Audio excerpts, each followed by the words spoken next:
Hey, shalom. Yahweh Bashem Yashar Brakatah. Hey, shalom. Yahweh Shemar Atah Bahashem Yahweh Shah to the sisters. We're the Israelite School of Universal Practical Knowledge. Started out of 1 West 125th Street out of Harlem, New York, underneath Commander General Yohana. We are not affiliated or associated with any other Israelite group. And tonight, man, we're going to bring out another heavy topic, man. Tonight's class is going to be on America, man, and these oppressors and their violent ways, man. Because lately, over the past maybe the beginning of this year, you've seen an increase in violence. You've seen an increase in violence on another level here in America, man. You know, now they're talking about it's been a mass shooting every week. Every week it's been a mass shooting, and they can't stop it. But what people don't fail to realize is that this has always been a part of America's culture. That's right. This violence. Every time you turn on the TV, you see somebody getting killed, mass shooting, somebody's running up in here, running up in there. This has always been the culture of America. That's right. We shouldn't be surprised that you're starting to see an increase in it and more of these things starting to happen. You know what I'm saying? But we have to come to a realization of something, that we must separate from this heathen nation, man. We must come out of this place and stop doing the things that they do and what they encourage us to do, man. You know what I'm saying? Like, we're going to bring out some heavy stories tonight, man. You know, some of these things are going to have you bothered, and some of the things we're going to show you is going to have you disturbed. But our people, blacks, Hispanics, and Native Indians, need to know the truth about America, man. They need to know about this violence that America pushes, man. You know what I'm saying? Like, I'm going to start out with one scripture, man.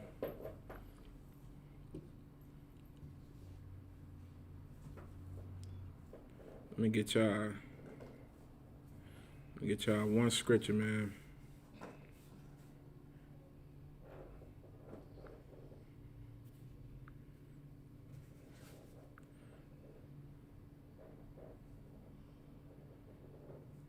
All right, this is the book of Obadiah, chapter 1, verse 10.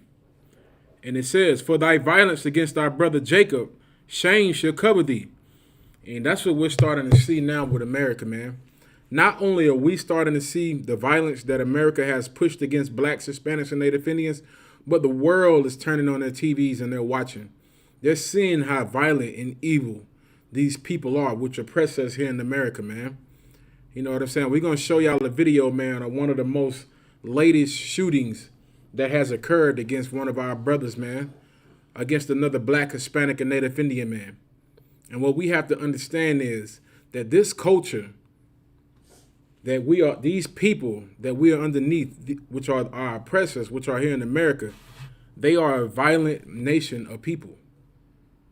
You know, we don't have time to try to love everybody and hold hands and act as if we all can still get along and make things work.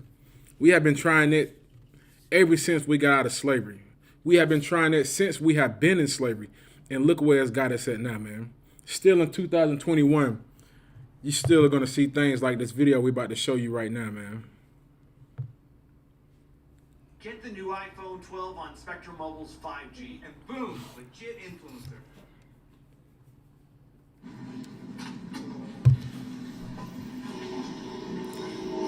Now, this is a video from a most recent shooting, man, of another brother out of Minneapolis. Another brother out of Minneapolis. And think about what just happened in Minneapolis and what's going on in Minneapolis right now. We got the trial going on right now for the brother. So what's the brother name again, sir? Who got his George Floyd. Right. You know, for George Floyd, it's a case. They got the case going on right now for George Floyd, where he was murdered by police officers. Now, maybe a year later, you turning on your TV and you seeing another murder in the same city where George Floyd was killed at, man.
But everybody's about love.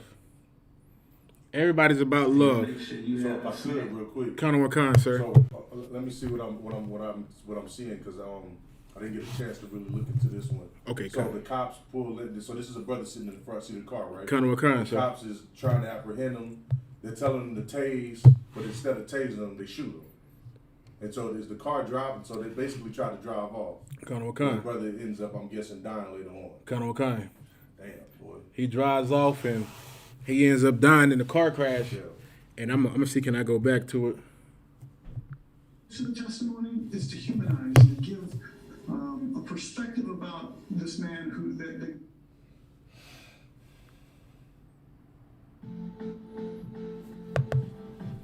And this the sad thing about it was a brother trying to arrest him. Like, that's a brother right there. Right.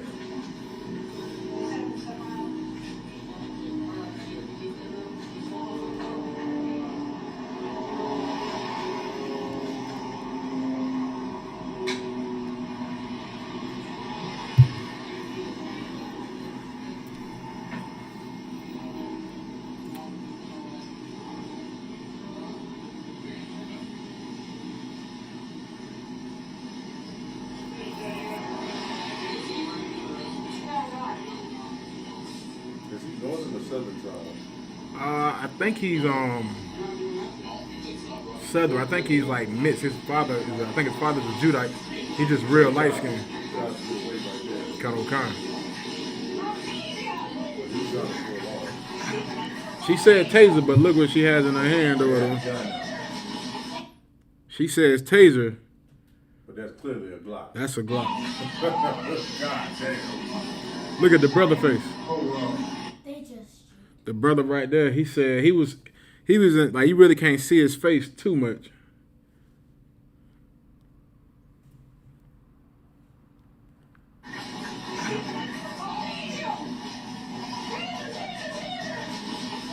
Shot him.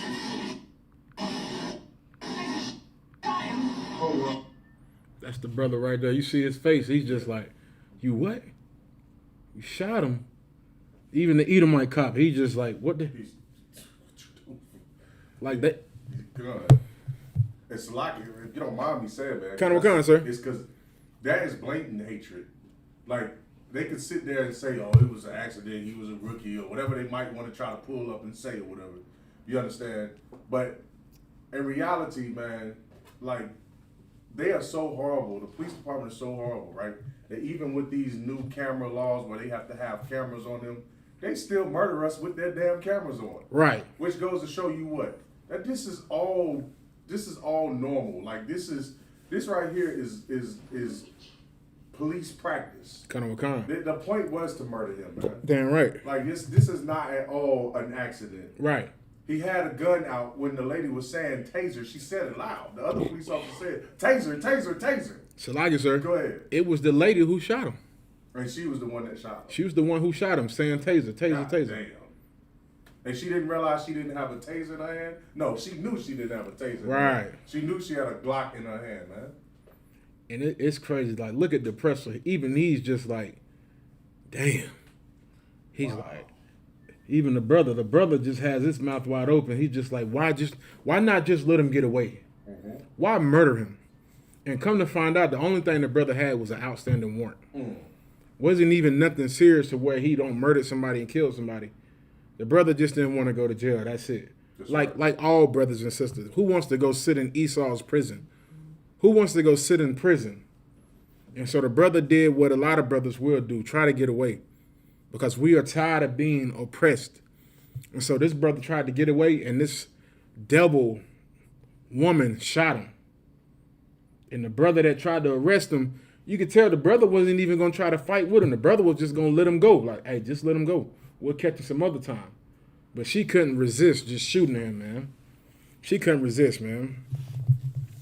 It's like, if I could, Kind of what kind, sir? she was looking at him like a no good ass nigga. That's it. Because the only reason why you get that afraid and want to pull out your gun is because you saw him as an animal. Right. You didn't see him as, okay, you know, this is a troubled man who is evading the law. Let's figure out a way to to keep this man safe, but also apprehend him. Right. So, like that's the face that the police try to portray. Like they really here to protect and serve. Right. You know what I'm saying? But she knew what she was up against, and she knew that this man wasn't a threat.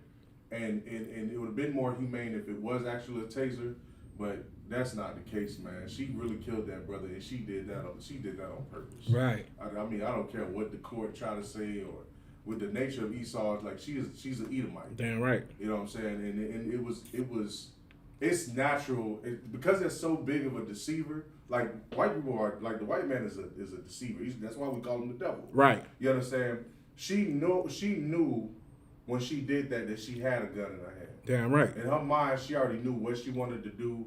And she already had it set, and she'll sit there and make it look like this was an accident. I was scared. It was the heat of the moment. You know what I'm saying? But she knew what she was doing. She meant to put that man to death, man. That's what she wanted to do. Okay. It's just inside of them. It's like a perpetual hatred. Right. It's just inside of them to want to kill a black, Hispanic, and Native Indian man. Kind of one kind, sir. And that's heavy as hell out of one cause. And they can't help it. It's like they can't help it. It's just their nature. It's like it's spiritual. That's how you know that this is truly spiritual. Like, you know, you look outside of them, but they good people and everything. But what's inside of them is hate, man, murder. And it's another video that I had wanted to share right here. This is another video. If I could, the one cop in the back was standing there like, I didn't do it. It wasn't me. Yeah, he already know what time it is. He know it's going to be hell and protest and violence. Because right after they did that to that brother, they did have a protest. They did back the police officers up into a corner, but we all know what's going to happen with this case. Yeah. We all know what's going to happen. She's going to beat it. She's going to get off scot-free because this is America's culture, man. That's right. It's violence. You know what I'm saying? Like, why do you think you see so much violence in the black, Latino, and Native Indian neighborhoods? Because we get it from them. We want to live like them. We want the things that they have, and we know how they get it. Damn right. So in order for us to get it, guess what we feel like we got to do? We got to do the same violence to each other just to get where they at. And this is another video out of one right here, sir. And let this right here be a lesson to brothers and sisters who thinks joining Esau's military or his police force is going to get you treated differently by these oppressors, man. They look at you no different, even though you might have on one of their uniforms. To them, you just the nigga in a suit. That's right. You just the nigga in a costume to them. They don't respect that. That's why we tell brothers and sisters, if you are a part of this military or this police force, leave. Because you're doing all these things to move up inside of their ranks in their military and in their police force and thinking that you becoming a captain is going to help you and becoming a lieutenant or sergeant in their army is going to help you. But in all actuality, this is how they truly feel about you. They could care less about, you know, what your rank is in their military. They can care less if you the police chief. They don't give a damn. And let this be a lesson to our brothers and sisters who choose to join Esau's military. That's right. And listen to what this brother says. Released by U.S. Army. I'm actively serving this country. This is how you're going to treat me. I didn't do anything. This brother says, I am actively serving this country, and this is how you're going to treat me. In other words, what he's saying is, Massa, I'm fighting for you. You should treat me different. But this is how Esau treats him.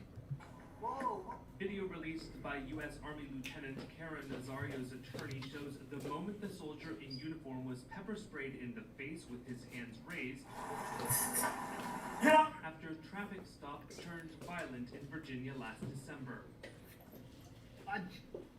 Watch it. Damn. Damn. Damn.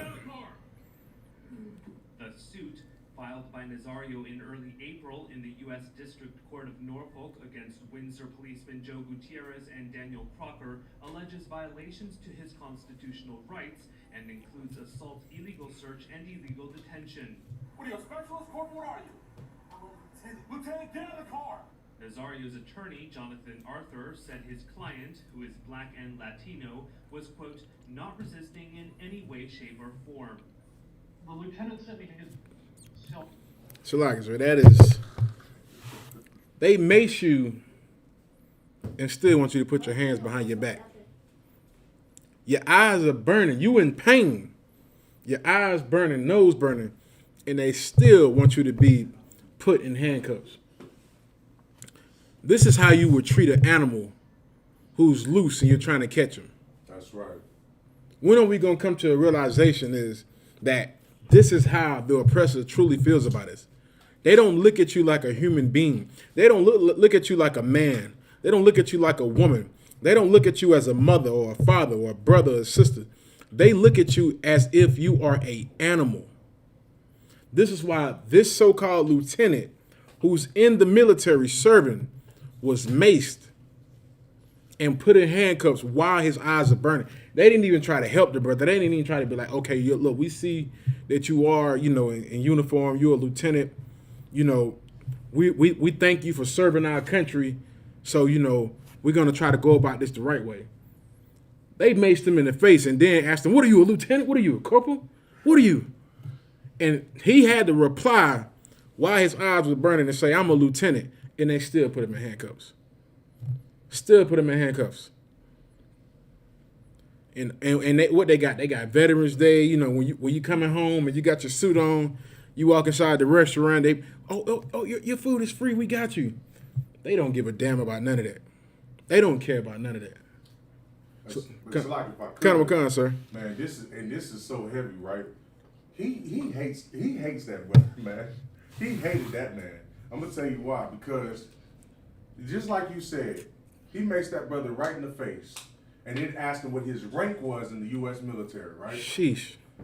Because in other words, what he was saying to him, who gives a damn what your rank is? You a nigga in my eyes. That's it. Kind of You a nigger in my eyes. It was almost like sarcastic. What are you, a corporate? What are you, a general? What are you, a lieutenant? What are you? No, you really wanted to say after that, he wanted to say, no, you're nothing but a nigger. That's what he really wanted to say. That's it out of one. That's it out of one. I'm telling you, it's just horrible, man, because you black Hispanics and Native Indians, y'all better start loving this truth, man. Y'all better come up under this UPK banner, man, because you understand why you out there chasing rank and all kinds of nonsense out there serving the white man's military. They hate you. They don't care that you out there protecting their country. Right. You understand? You go out there protect their country. You come back here and you're still an enemy in their eyes to them. You're fighting their enemies. Meanwhile, they're your enemies as well. It just makes no sense, man. You know what I'm saying? And he showed him. He showed that veteran, that man who went out there and busted his ass for the Slovakia, for the white man's military. You know what I'm saying? And he showed him nothing that he was nothing more but a nigga in his eyes, man. Good night. Horrible. Good night. And it's very disturbing because we had a brother who came downtown while we was at camp who wanted to fight and argue with us because we told him, you know what I'm saying, the truth about this oppressor. We told him that they do not love you. They don't care about you. And the only thing he could say was, I serve in this military. I'm a killer in this military. I don't fought in this war, that war, them did this and everything. But I pray that that same brother who said that to us, I pray he turned on his TV and seen this video. Right. I pray he can look at this video and say, damn, maybe these brothers might be right. Maybe these people don't love us. They don't care about how many years you don't served in the military and the worst thing about it, this brother is active in the military right now. And I'm gonna tell you what's even worse, if he still continues to fight in the military. Right. If he still goes to fight in the military, after this was done to him, he might as well not even say nothing. Right. He might as well not even say anything. He might as well just deal with it. Because how are you going to fight for the same people who hate you? That's right. And they just showed you how they feel about you. Maced you in the face, pull you out your car, then ask you, what's your rank? Why are your eyes burning, nose burning, you can't even breathe? I'm going to play the rest of this, sir. And it was horrifying. But I kept hoping and thinking, that's only one angle. Maybe there's something I missed. Maybe. Shh. Good night. He said, this oppressor right here, he's more for the cops. He said the video was horrific. It was horrifying. He said, but, I was hoping maybe if I seen it from another angle, maybe it was something I might have missed. In other words, what he was saying is, yes, the video is horrible, but maybe if I see it from another angle, this nigga is guilty. Yeah. This nigga's guilty. He did something wrong. Like he just said this on. That's why you have to be in the UPK. Because only true priests and prophets can break down what this devil is saying. That's right. This devil pretty much just said is, I'm trying to find another way to show that this nigga is guilty. That's right. And guess what? The brother who's in the military, he's not even going to catch it. He's not even going to catch it. He's going to be like, man, I thank you. He's going to thank him for speaking on his behalf. That's right. That's why you need brothers in the UPK. That's why you need to come underneath this banner, man. You know what I'm saying? So you truly can learn how to serve the Most High and learn who your true enemy is, man. You know what I'm saying? Learning who your enemy is, it'll stop situations like this from happening, man. You won't go out here to serve in the military from the same people who oppress you, man. Just to come home and get treated like this by the police, and then have your lawyer who's supposed to be on your side, who pretty much just says, I was trying to see if he was guilty. Yeah, the video was horrible. It was horrific. But maybe if I seen it from another angle, it was something I missed. Like, I'm going to let y'all, listen, he said this, listen. It was horrifying.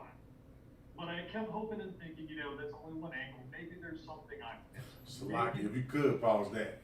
He didn't just say, like, he said, I'm hoping. Like, he wanted that nigga to be guilty so bad. He said, I'm hoping. Good. Because he wanted the cop to be right and wanted the nigga to be wrong. This is all business right here. Right. These lawyers, they're not defending you because they love you. They're defending you because it makes them money. It's business. But they couldn't give a rat's ass if you was guilty or innocent. Right. But they have to play their part. So if you're guilty, if you're innocent, or whether you're innocent or guilty, his job is to defend you. That's it. That's it. His part is to defend you. He's going to look into the laws, into the procedures to see what was done right, what was done wrong, and to see if he could, if he had a defense against whoever offended, his client, which is the brother. You know what I'm saying? But he doesn't give a damn because he said, I was hoping, meaning he would have rather in his mind had it been that brother did something wrong, right? That cop was in compliance, right? When that cop was not in compliance, and that cop was absolutely wrong. And one thing you Negroes and Hispanics and Native Indians is gonna learn is that the way that these laws and these protocols that these cops have and how they do things, the way that they're set up in a way that you're not gonna know what you can and cannot do around them. Right. It could be little things that you do that will get you jammed up with them. Right. To the point where they feel like they got to put a knee on your neck, or they feel like they got to put you in a chokehold, or they got to do this and do that, and it ultimately ends up in your death. You know what I'm saying? They do that. Those procedures and all that stuff is meant to take you out, man. Right. Meant to put you to death. You know what I'm saying? But meanwhile, not even the cops, man. Even this, so I'm guessing he's the lawyer, right? Kind of one kind. So even the lawyer, man, this whole system is against you, Black, Hispanic, and Native Indian, man. That man don't even care. He said that I was hoping. Shit, Slacky. Go ahead, I'm still listening out of one. Yeah. That's all I had to bring out. The hope part was the one that got me. Good night. But these leaders keep telling us that we should love everybody. Mm-hmm. Not even your lawyer is in your best interest. The person who you call on to represent you when you're done horribly wrong, even he was hoping that it was something he missed. So he could say, you know what? We got to throw this case out. You were wrong. They were right. We can't win this one. And this is what Blacks, Hispanics, and Native Indians don't understand. Is this man would rather not represent this man because he has to go back home to his people. He has to go back to the neighborhood where his people live at. And one thing about him that's different from a lot of our people is he has some type of he has respect for his people. He honors his people. He knows him representing this case is going to get him a bad taste in the mouth of his own people. So that's why he was saying, I was hoping there was something I missed. He would have rather got out of this case. I'm going to keep going, sir. The dash cam footage or the body cam footage will show something different. And it did. It just got worse from there. Talk to me about what's going on. God. Nazario was driving his new SUV with a temporary paper tag displayed on the back window on December 5th when he was told to pull over in Windsor, a small Virginia town southeast of Richmond. When a police cruiser signaled for him to stop, the lawsuit said Nazario put on his blinkers, slowed down, and looked for a lighted place to stop, eventually stopping at a gas station less than 2 minutes later. The suit says an officer radioed to dispatch that a driver without a tag was eluding police and was considered a high-risk stop, and another officer responded to the scene. I'm honestly afraid to get out. Yeah, you should be. Get out. Nazario told police that he was afraid to get out of the vehicle. The suit says Nazario had his hands up, offered no resistance, but was pepper sprayed and violently knocked to the ground and detained. Ultimately, Nazario was released without charges. I can't believe being treated like this. I don't want to charge you. I will. It's my job. I don't want to. That devil hated him. Salakia. That devil said, I don't want to charge you. I will, but I won't charge you. You know what I'm saying? Man, listen. This is just a classic. I'm just being a nigga, minding my own business, and the cop is just, I don't have nothing better to do than to go track some nigga down. You know what I'm saying? That's really what it is, because, you know, from what it sounded like, he was stopping them because of the temporary tag, right? Kind. Now, a temporary tag is just as legal as any tag, Right. as long as, of course, it's within the legal dates of usage. Right. You understand? So he took the time, and I trust me, this was definitely a profile stop. This is a profile stop. You understand? Because, you know, cops ain't stupid. They know that we have these temporary tags. They know that these exist. They know when you get a new car or a used car, you can get a dealership tag or a temporary tag to put on that car. It wasn't the tag that they was looking at. It's not the tag. They didn't give a damn about the tag. Like, don't get in your mind that the tag was the reason why they pulled him over. Right. They pulled that man over because he was a nigga sitting in that car, man. Right. It was a nigga sitting in that car. Now, I don't know for sure if they knew he was a military veteran, which I'm pretty sure they probably knew that too. This is just one of those opportunities for Esau to flex. This is his way of flexing. He wants to show that, listen, you in the military, nigga, I'm still your boss. I'm still the man over you. Your rank doesn't mean nothing to me. Listen, I can charge you, but I won't. Because that's what he said, right? Good I night. can charge you, but I'm not going to charge you. Like, basically flexing, like telling them, I don't give a damn if you're a corporal or a general or what you are in this military. I'm over you, and you're going to do what I say, boy. Boy. Like, that's what happened in that right there. Like, that's how you got to understand it coming from the ISUPK, that's what's happening. In the world, as a Christian, you're going to say things like, well, was he complying? Well, was he doing what he was supposed to be doing? You know, what did he do wrong? Well, you know, there's two sides of the story. When there's only one story and it's right what's in front of you. Like, just look at it. Listen to what's being said. Look at the exchange. You know what I'm saying? And really what was going on in that, it was an opportunity for a cop to come and prey on a brother, man. Right. To potentially put him to death, which is what he really wanted to do. Kind. Because if it had been, you know, if there had been different circumstances within that situation, that brother probably would have been dead. Kind, sir. Because so like I said, if I can, he most definitely wanted to kill him. You know, he got out the car with the gun drawn, aggressive, ready to kill something. And him having that uniform on didn't do nothing but make him more madder. He's, oh, you think because you in the military that I'm going to treat you any different? Right. You think I'm supposed to respect you You just a nigga. Put these handcuffs on. I'm gonna make you in the face. And we're gonna take you down. And then it sounded like the brother was about to cry, man. It sounded like he was about to cry. So like if I could, he was. I heard it. That brother was crying. Now this is a military.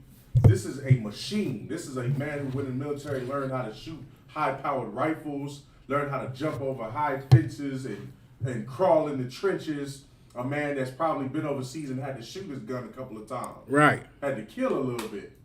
You know what I'm saying? And he gets home and he's getting pulled over by a cop. And next thing you know what I'm saying, he's being taught that he ain't nothing but a low down dirty nigga. And it brought him down to the point of breaking point to where he's crying. Like this man who was molded to be a machine and to fight for America is now being brought to piss because he's being reminded of who he is in this earth. He's being reminded of who he is to white people or to this system or this society.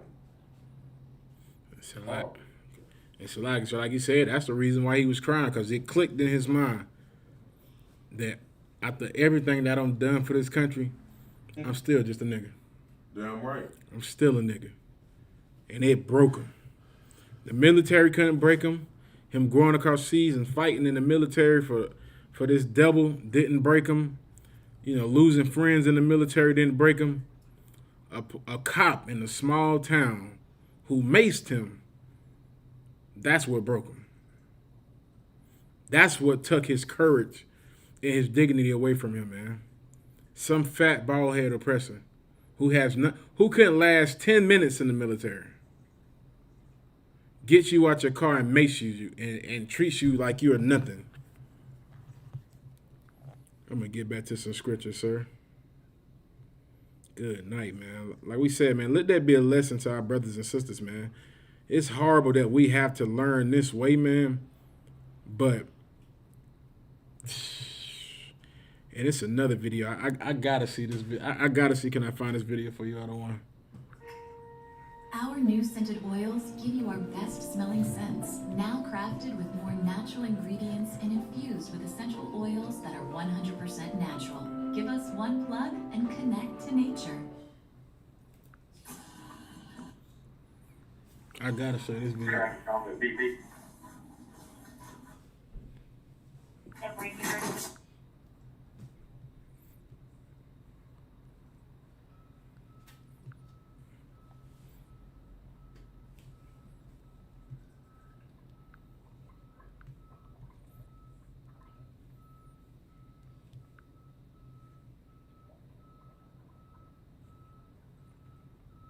Start it, sir.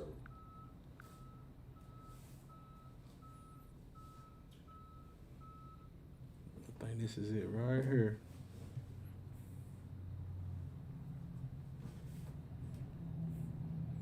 Now this is a horrible video also. They train exotic birds to smuggle avocados straight from the tropics.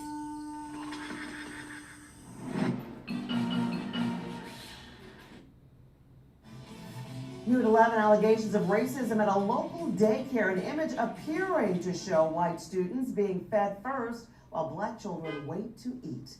Thanks for joining. God damn. These people just hate us, man. God damn. Oh boy. So like if I could, I got a couple of comments up here. Kind of a comment. Let's see. Ashan said our people are going to die loving the oppressor. That's a fact. Osai Christ, give him a hand. Yeah, right. Salakia, trade the eye. I don't know if the trade the eye. I don't know what his name that means. The brother said, okay, no sweat. He's just checking in on this one. Quan said he was scared for his life, talking about the last brother. You know what I'm saying? And Shar Banyal, this is the one I wanted to read. Shar Banyal Howard has said, still nigga. Right. Right. Which goes right along with what just happened in that video right there, man. Like it doesn't, And this is more proof to show you that we are underneath these curses in the book of Deuteronomy that was mentioned, man. You can't outrun these curses, man. And this oppressor is so violent, man.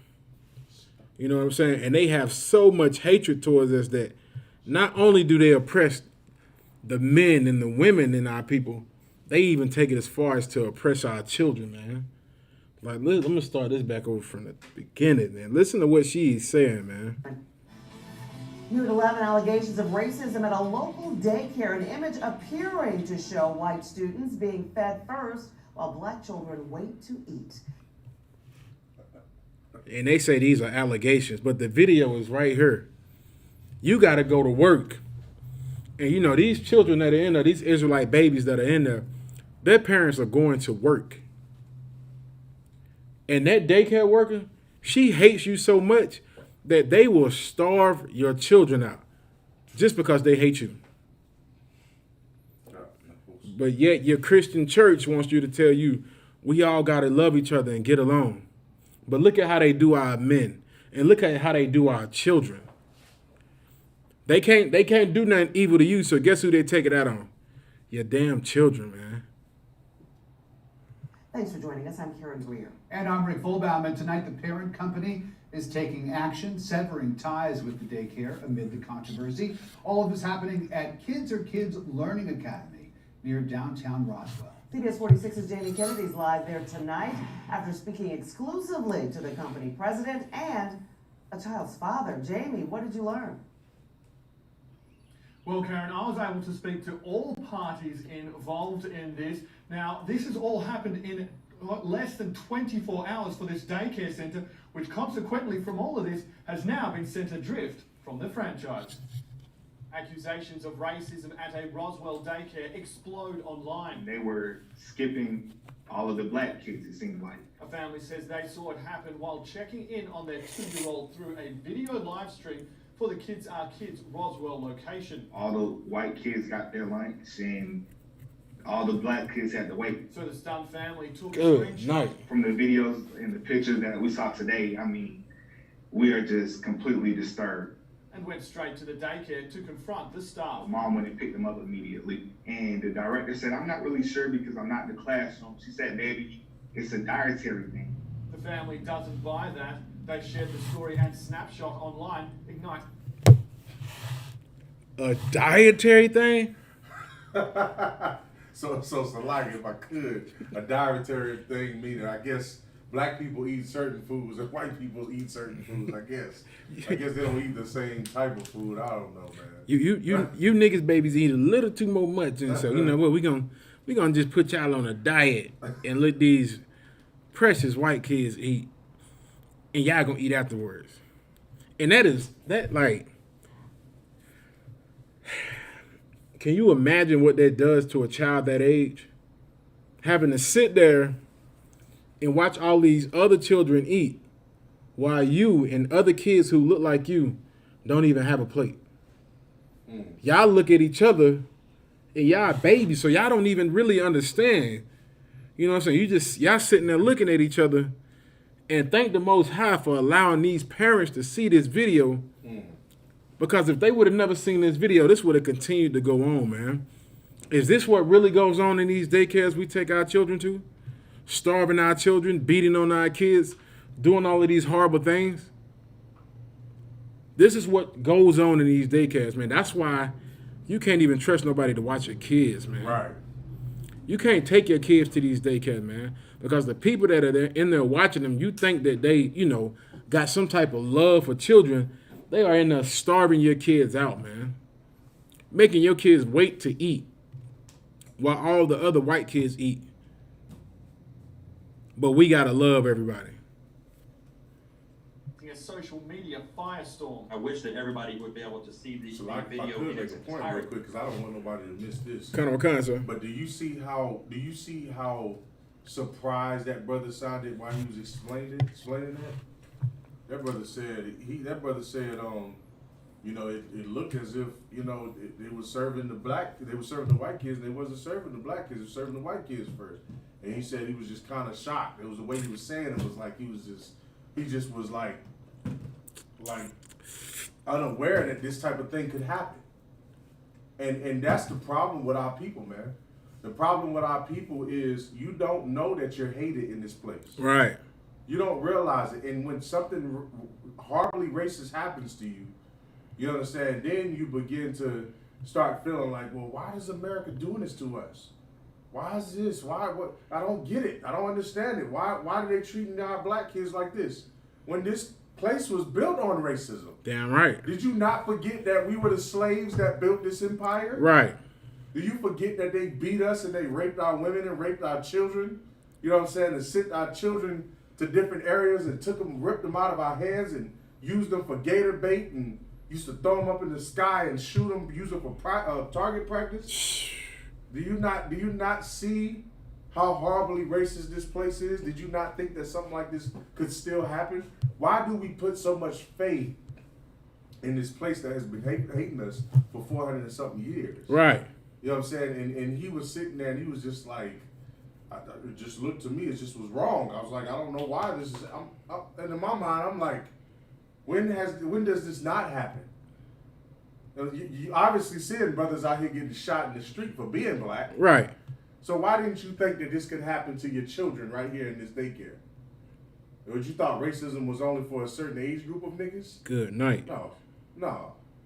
No matter how old you are, you a nigga in the book. It don't matter how old you are, you a nigga in the white man's book, no matter how old you are. You know what I'm saying?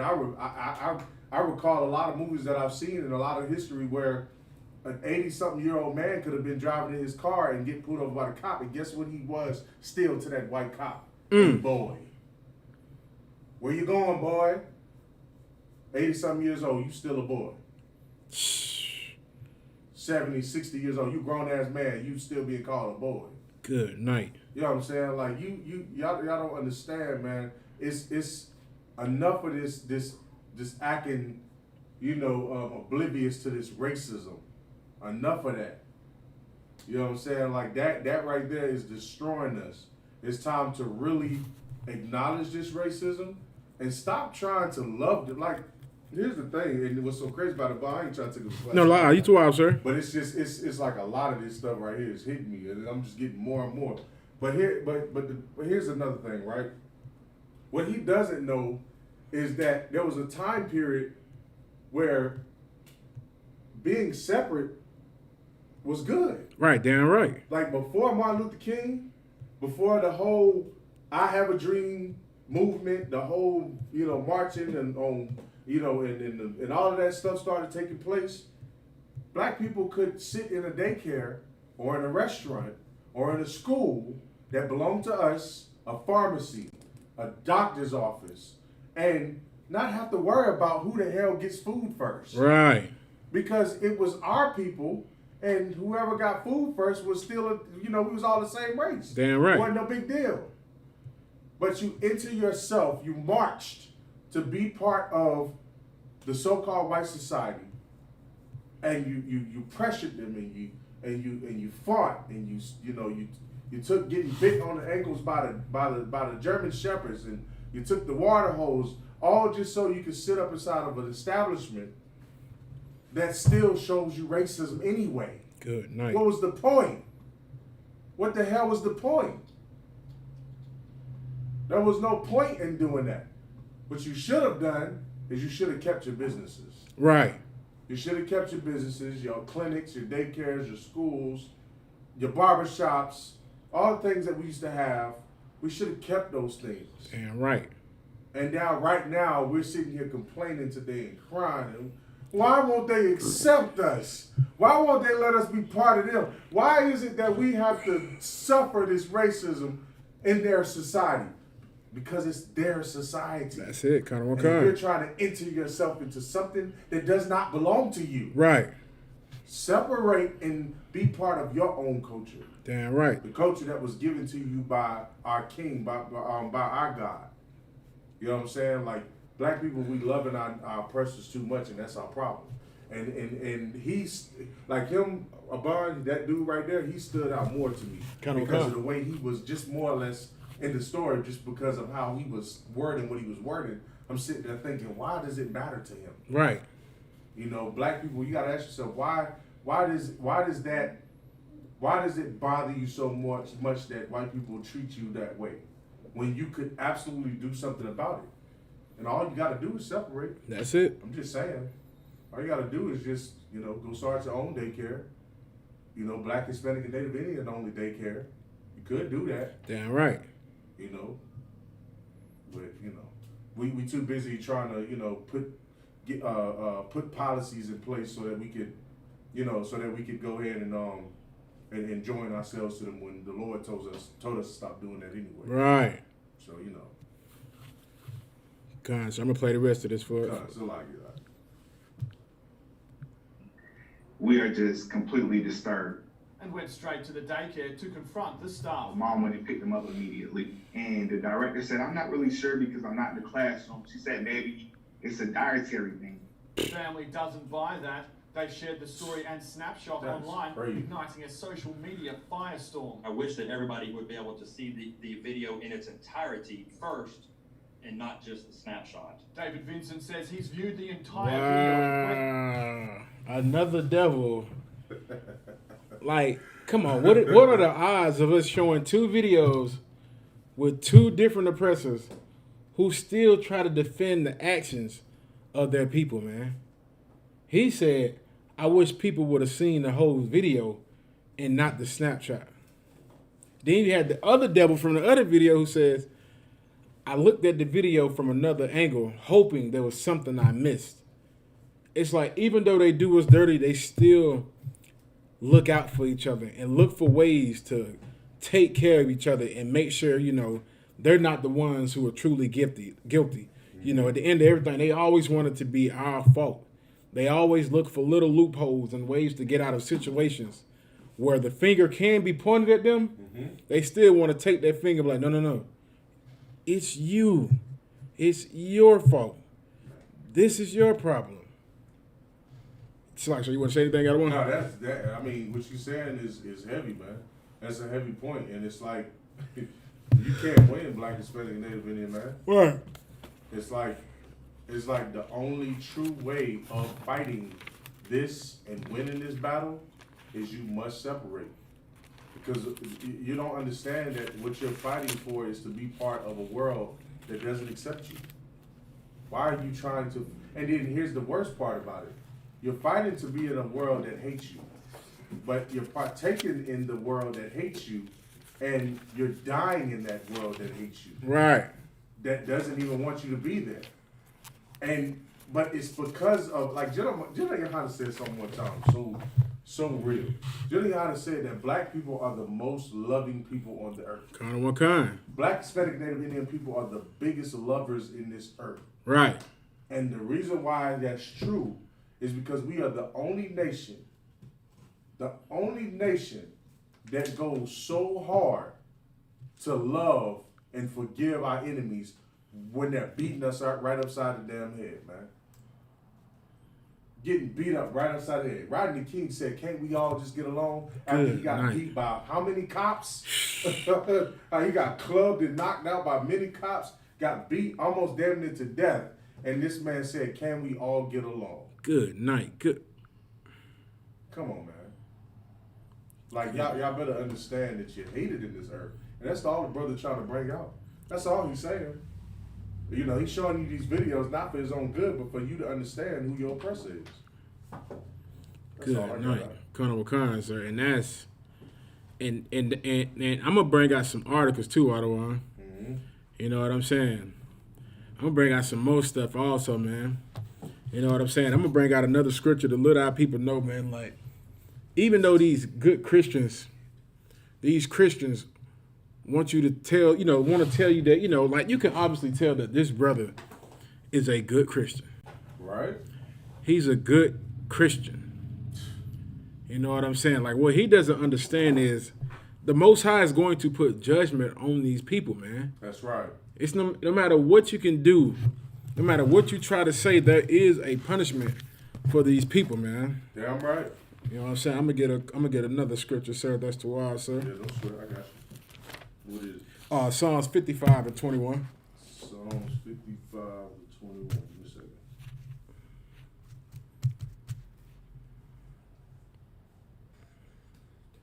Psalms chapter 55, verses 21.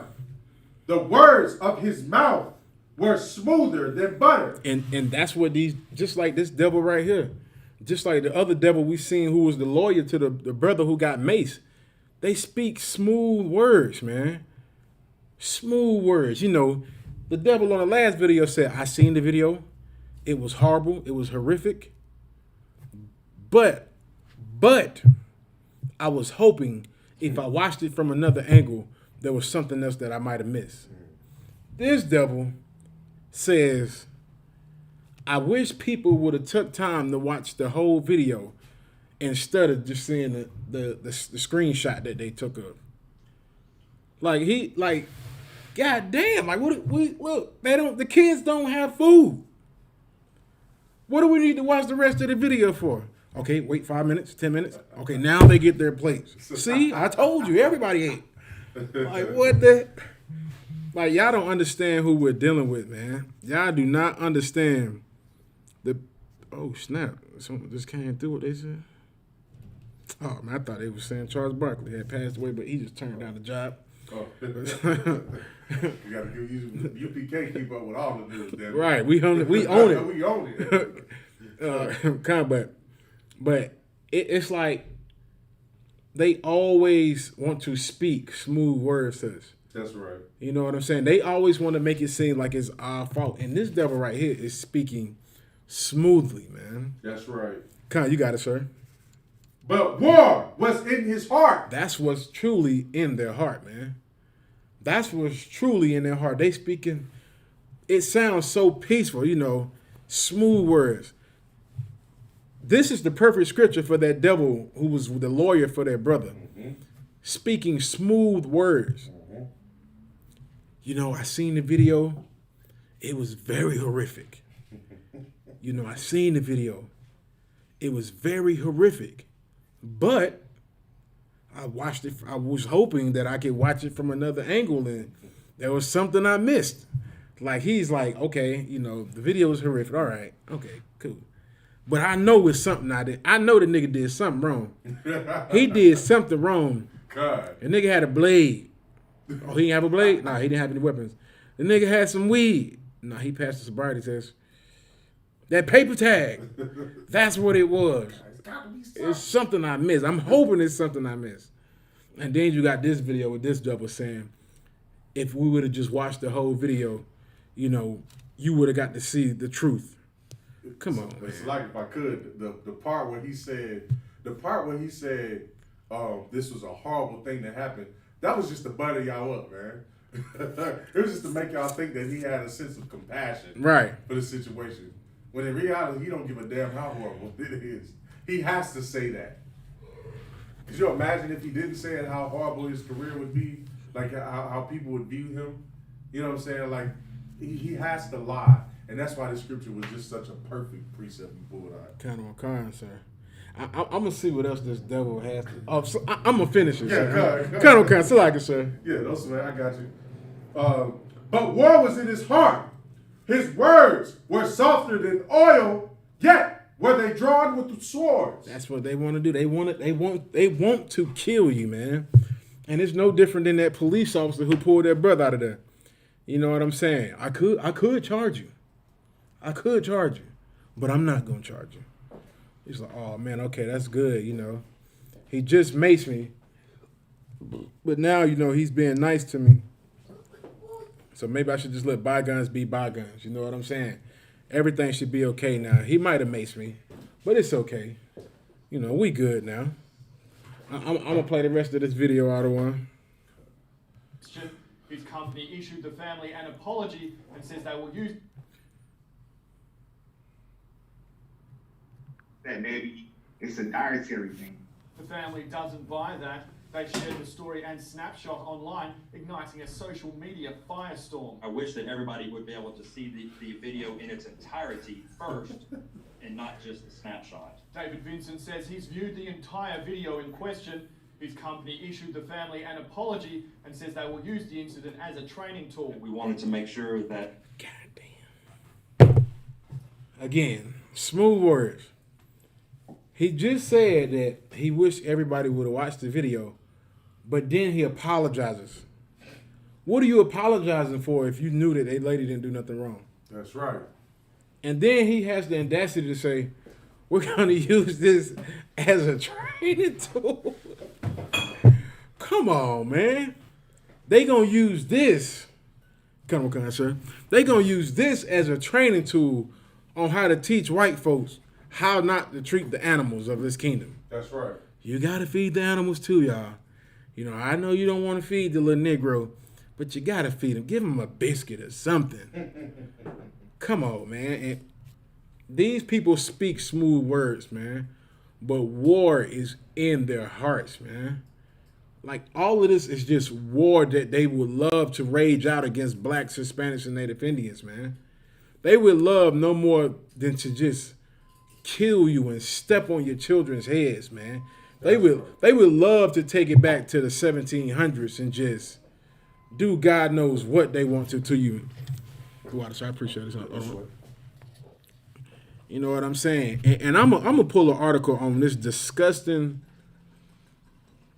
I don't want to make it seem like I'm saying homosexuals are disgusting, but this is a brother who's right out of Greenville, South Carolina. I'm gonna pull this article up on this disgusting, weak man. I'm gonna see if this is it on this video. Our families know that this is not what we are about. After talking to the daycare owner today, the company is severing ties with the Roswell branch. Perception, unfortunately, is reality. And with the cancel culture, I mean, unfortunately, it's the perception. As for the daycare, saying in a statement, we know the act was random and the photo doesn't show the entire room. We believe if the parents viewed the videos, they would understand. I wish they could see the compassion we have.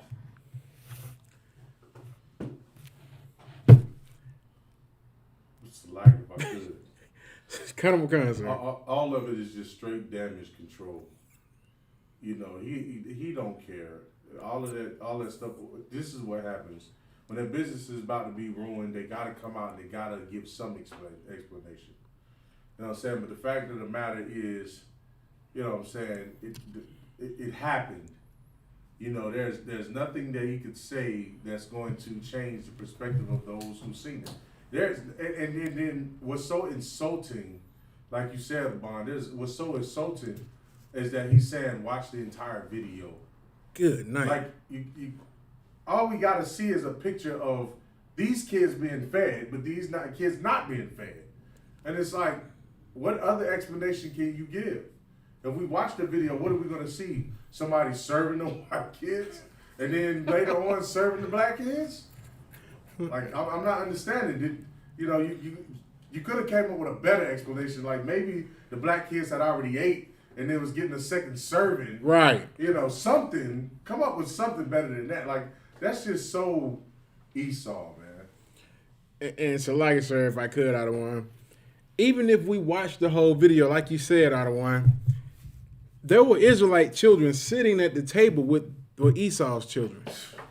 How come that table didn't get served food all at once? How come it was two kids at that table with food who just so happened to be white? Then there was another child at the other table with the other two black children, and the only child that was eating at that table just so happened to be white. What are the odds of that? If I could. Kind of a concept. I'm curious to know who was serving the food. It had to have been an Edomite woman. Was it an Edomite woman or Edomite brother? I mean, not brother. Edomite man? Like who was serving the food? Because it would be unlikely that if you had a brother or sister working there for them to do that. You know, that's kind of like, that would be like kind of something childish or something just ridiculous that you would do as a black or Hispanic or Native Indian man or woman. But if you got white employees in here, wouldn't it seem more plausible that something like that could happen? Like we give our oppressors so much of a pass. Like, instead of just looking at it like, and it's really because our oppressors give themselves a pass. Right. That's why the scripture says that they hold themselves not guilty. Right. You know what I'm saying? they give themselves such a pass that in a situation like this, instead of just saying that it is what it is, which we know it was blatant racism, they just want to find out if there was something that could have been more contrite or something that was more right. You know, something that was more fair. When the white man is not contrite. Right. He's not fair. He's not loving. So when you saw what you saw in that video, or when you saw what you saw in that picture, that's exactly what you saw. Right. You saw blatant racism, and there's no video that's going to change the context of that picture. Damn right. It's going to be racist either way, because that's what the whole point. The point is maybe they didn't think that somebody was going to notice in those videos that the black children was being neglected, so that the white kids could eat first. Good night. And it backfired. You know. Good night. It's a lot. I mean, I don't know. That's just horrible. Kind, sir. Y'all about to make me want to start a radio show behind all of this stuff, man. It would be too wild. I'm telling you, we need to do a radio show for South Carolina. I'm telling you. Kind of what kind? So we can sit here and just expose all of this racism out here, especially out here in the South. And so like, sir, I was gonna pull one more article. Yeah, you got it. I can know. This one right here. I'm gonna see, can I share it to you? If you share it to me, I'll read it for you. And this is very disturbing on who this brother is right here.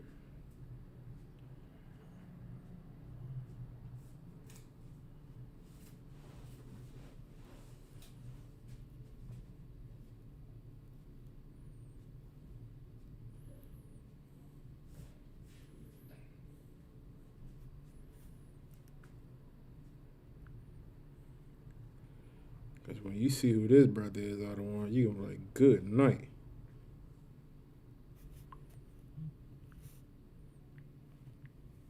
Ooh-wee. Let's see.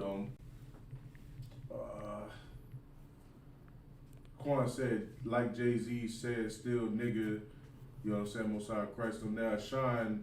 Ashan said, just picking new ways to kill us, and that's exactly right. That's a fact. Because you got to understand that the so-called white man is so subtle, man. You know what I'm saying? He's the most subtle beast in the earth, is what the Bible said about him. You know what I'm saying? And so, with that being said, yeah, he looking for every way he can kill you and make that thing look innocent, man. He want to make that thing look innocent. That's why when the woman pulled out that Glock and was saying, she was saying, taser, taser, taser. You know what I'm saying? It sounded smooth. It sounded right. It sounded like she was not being, she cared enough about his life that she would rather have tased him than shot him. But while she was saying taser, taser, taser, she shot a bullet inside of him, man, that took him out.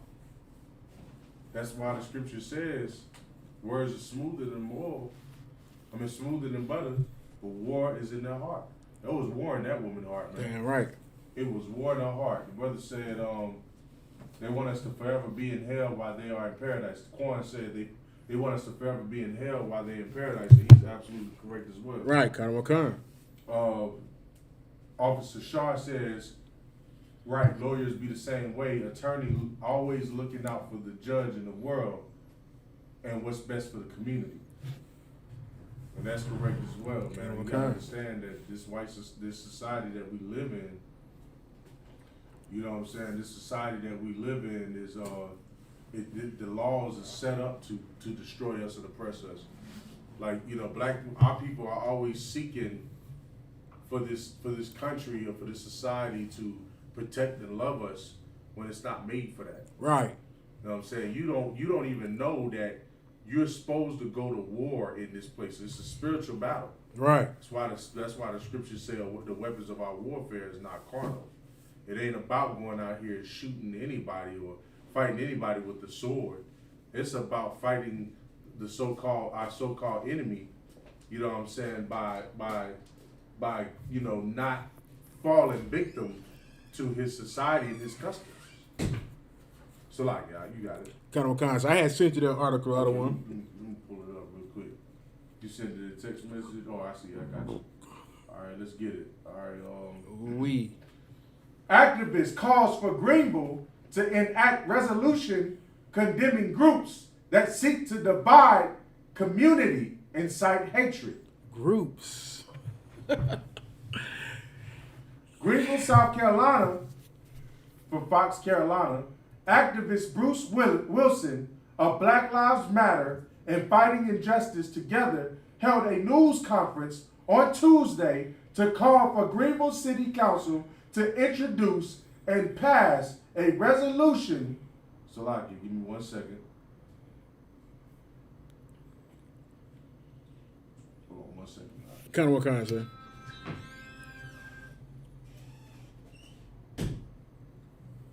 So like, am I going to have to download this app in order to read all of it? It should put up, but I can read it if you need me to. Yeah, it won't allow me to because I don't have that app. I can download it real quick though. Give me a second. Wait, kind of, It sir. should allow me to get to the story. Just give me 1 second. Kind of, sir. Let me get back to it. I'm gonna do a little breakdown on it, but Okay. do I on? Give me. It's Okay. The app is downloaded now. Okay, Like, okay. 1 second. All right. Give me 1 second. She'll like it about that too, I don't. Yeah, don't sweat. I got you. All right. All right, here we go. Greenville, South Carolina, Fox Carolina, activist Bruce Wilson of Black Lives Matter and Fighting Injustice together held a news conference on Tuesday to call for Greenville City Council to introduce and pass a resolution condemning certain groups and preventing members of those groups from interfering with the laws of people of Greenville. Ooh-wee. Now, Salagi, sir, if we can recall, this was the same same brother who was marching with the Black Panther Party. Ooh-wee. And when they marched downtown, we let them have it with a spiritual sword, man. That's right. They were walking downtown with guns and weapons and people in wheelchairs and children. But when they passed the camp of the UPK, we let them have it. That's right. So now, out of retaliation, the brother Bruce Wilson has now wanted to call on Massa to pass a resolution condemning certain groups and preventing members of those groups for interfering with the laws or people of Greenville. Hold on, Salak, if I could. Kind of what kind, sir? Because, of course, I ain't slow with nothing. Right. But I definitely like to make sure I understand what I'm understanding. You know what I'm saying? So what I'm getting is, this is a man that advocated with the Black Panthers. Right. Right? And now, his political plight has changed, or whatever that political plight was, and now he wants to go and stop any group that wants to change anything dealing with the laws in Greenville. Right. So now, if I'm not mistaken, what he wanted in the beginning, based on what he was doing, was to stop police brutality and any laws that was oppressive to blacks. But now he's, in other words, now he's standing on the side of the law in the city of Greenville. And so he's standing on the side of the city of Greenville against those who come up against the ordinances and the laws that protect Greenville, South Carolina. Is that what I'm getting from this? Kind of one kind, sir. and Salagi, sir, for the people who might not get it, in other words, he's pretty much going against his own people. The same thing that he went out and fought for, he's going against now. So I'm gonna get one scripture also, sir. Yeah, damn right, no sweat. Salagi, sir, can I get James 1:8, sir? God. Look, guys, this is the same brother, and we've been saying this about this brother for maybe about a year or two. That this brother, when he did that march the first time downtown, we prophesied that he was going to turn his back on blacks, Hispanics, and Native Indians. We told people, you know, people in Greenville criticized us. Oh, Bruce Wilson, he loves black people. He loves us. And we told people, how can he love you when he has made an agreement with the same people who shoot you down in the streets? That's right. He made an agreement with, when they did their first march. It's like, so we wasn't having camp downtown, I don't think then. Well, they did the first one, right? The first one. I remember. I know what you're talking about. When we went out there, we was crashing on demons. We was crashing on them devils. We was cutting them left and right with scriptures. Right. And we seen them marching. And when he marched through with the people, he marched them to a certain place and then had to march back the same way they came. Right. Because he had made an agreement with the police department that they wouldn't go past the courthouse. So it was like, come on, man, how can you march with somebody who's in compliance with the same people who slam doors on your head while you in handcuffs? That's right. How can you march with somebody who's in compliance with the same people who shoot you down in the streets? That's right. And so, like, sir, sir, if you had that scripture out of one, good night. I got you. James chapter 1, verse 8. Is that the scripture? Come on, sir. James chapter 1, verse 8. A double-minded man. Like, sir, could you say it again, sir? A double-minded man. Bruce Wilson is a double-minded man. Is unstable in all his ways. He's unstable in all his ways. And when I mean all his ways, all his ways. Right. He's unstable in the decision he makes for black people. Hell, I'm not too sure if he's unstable with his sexuality also. He does look a little pie. I'm just saying, you know, this man is double-minded. He's unstable when it comes to his people. And him and that other brother from the Black Lives Matter movement, I'm just saying, you had to be there to see their actions. Damn right. And they looked real unstable. That's all I'm saying. So, like I said, you got it out of one. God. Verse 9. Oh, no, so like that was it on this one? Okay, cut him, sir. All right.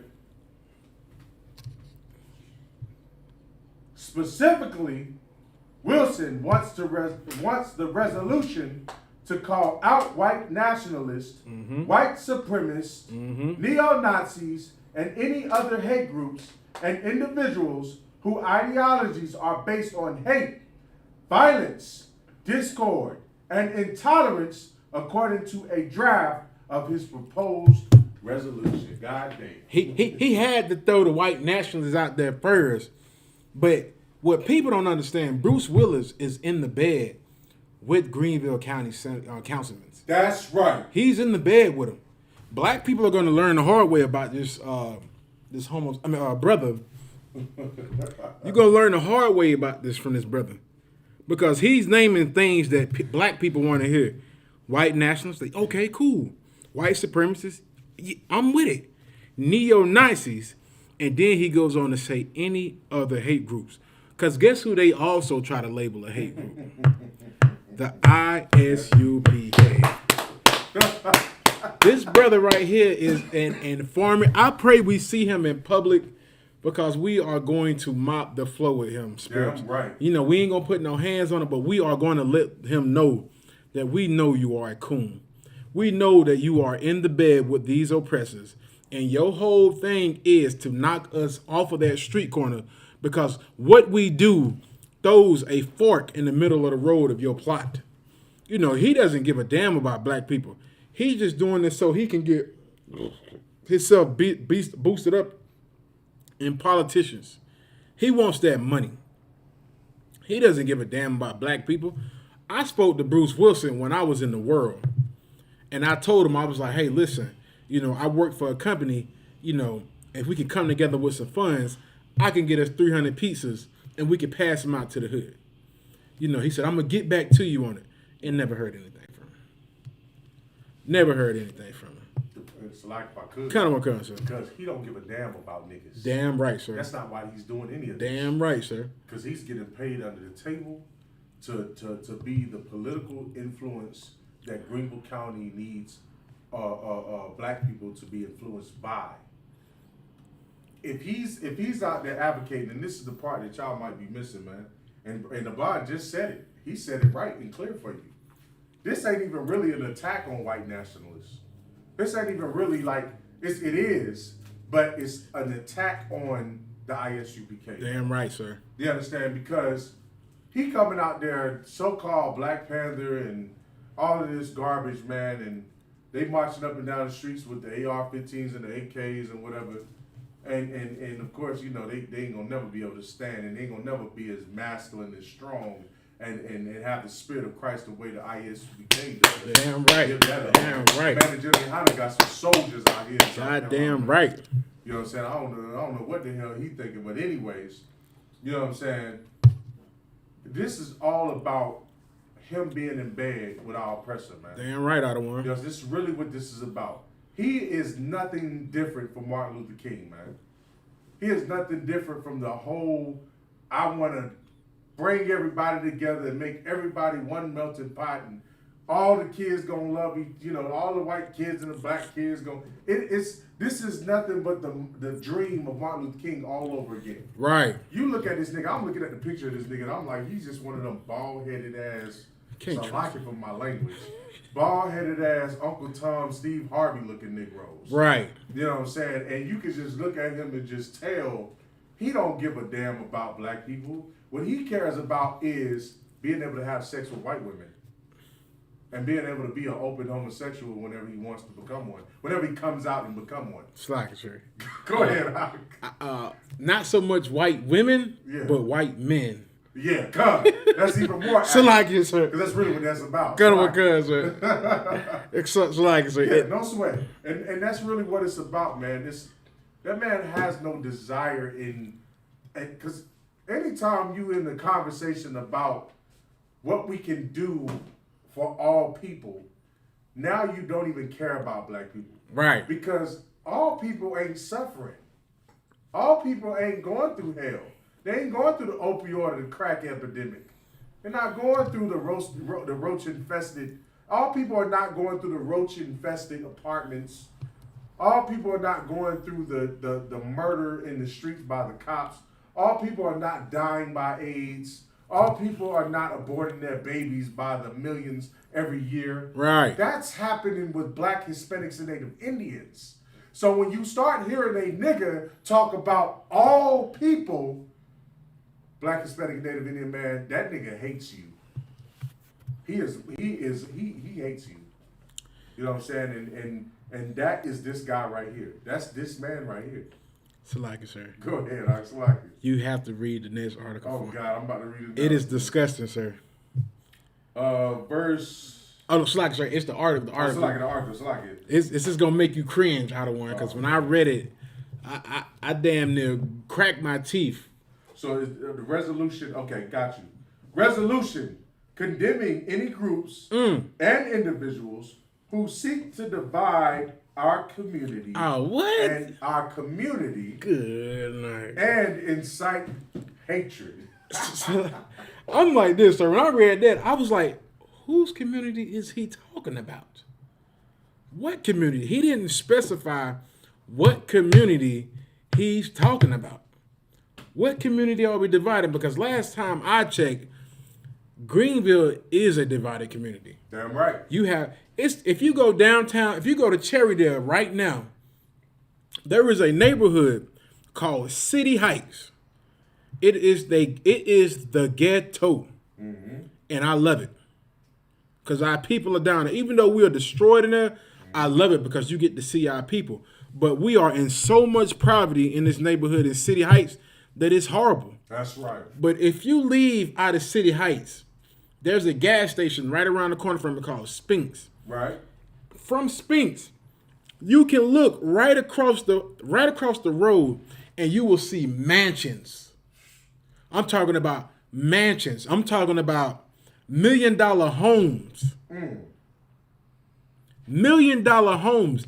I've been to him. I delivered product for him when I was at a slavery. This devil bought a $5,000 bathtub just to put in one of her homes.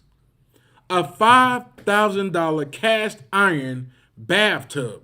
The damn tub was so heavy, it took about 2 or 3 people to tote it.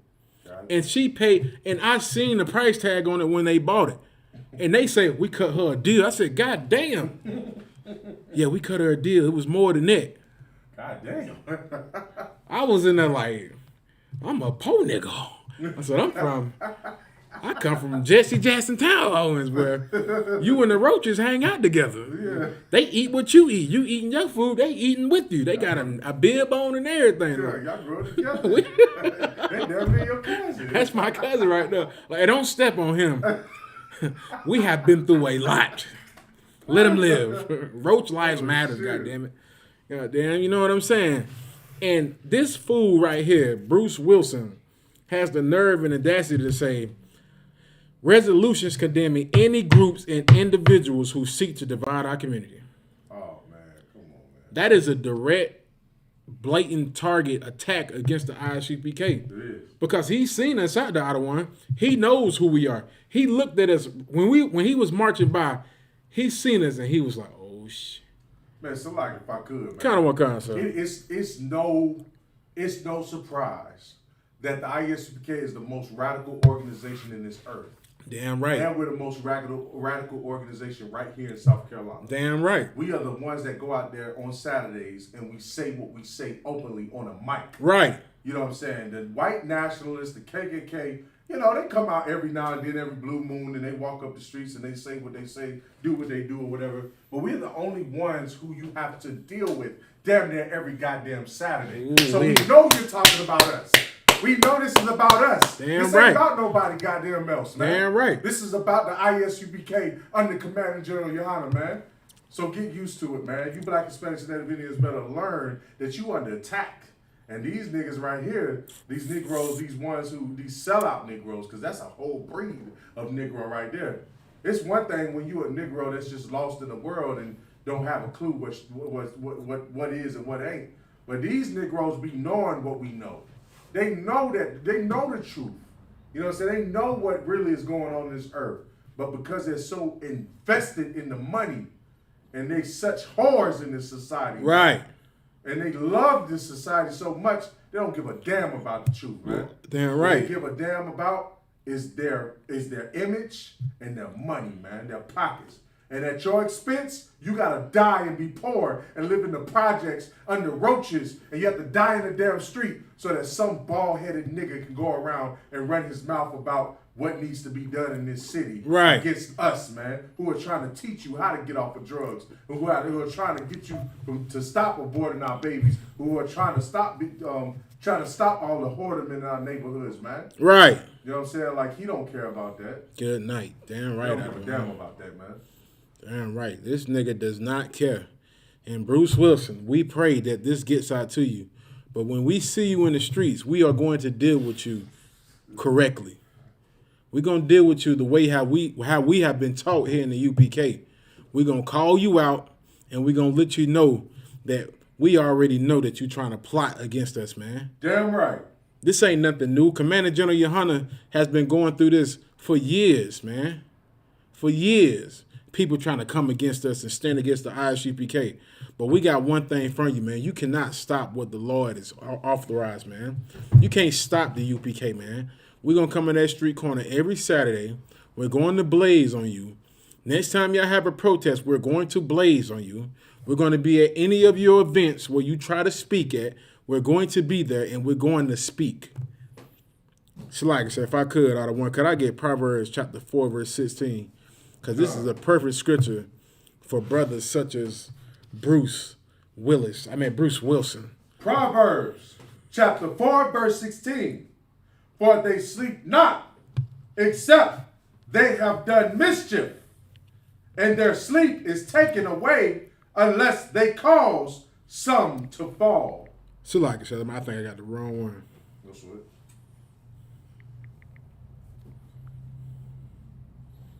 Oh, it was Proverbs 4 and 14. Salaki, sir. Salaki. Proverbs chapter 4, verse 14. Enter not into the path of the wicked. That's what we're not supposed to be doing. And that's what the brother Bruce Willis has done.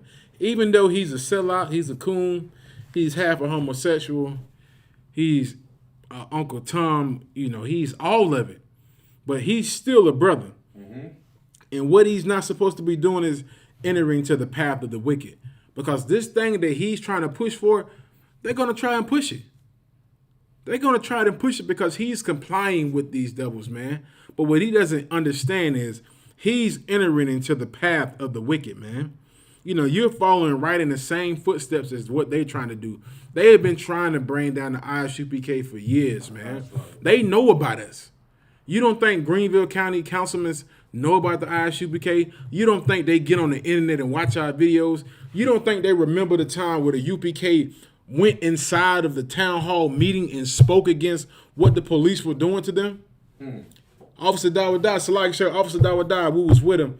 We went inside one of their meetings that they had at the town hall and spoke against them. And it was so disgusting because there was a brother that was there who was pushing for the police officers to do more brutality against black people.